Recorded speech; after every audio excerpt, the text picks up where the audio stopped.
আজ হলো ভাইফোঁটা, তাই সকালবেলা উঠে একটু তোড়জোড় করে চলে গেছিলাম স্নান করতে। এরপর রেডি হয়ে বসে পড়েছিলাম ভাই ও দাদাদের ফোঁটা দেওয়ার জন্য। আজকে ভাইফোঁটার শুরুটা কিন্তু বেশ সকাল সকালই হয়েছিল, প্রায় ওই 9টা-10টার মধ্যেই।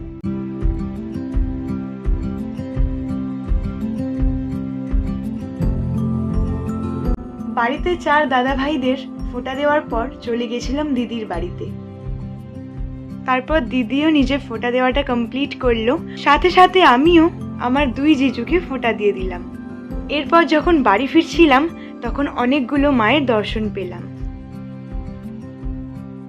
বাড়ি ফিরে দেখলাম বাবা কাকারাও ফোঁটা নিতে বসে পড়েছে।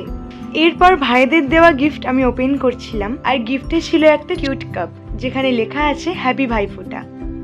তারপর আরও এক ভাই আর দাদাকে ফোঁটা দিয়ে আমি আমার ফোঁটা দেওয়াটা কমপ্লিট করলাম।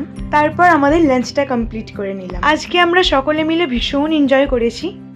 তো সবশেষে এটাই বলবো, তোমরা সকলে সুস্থ থেকো, সাবধানে থেকো আর ভীষণ এনজয় করো।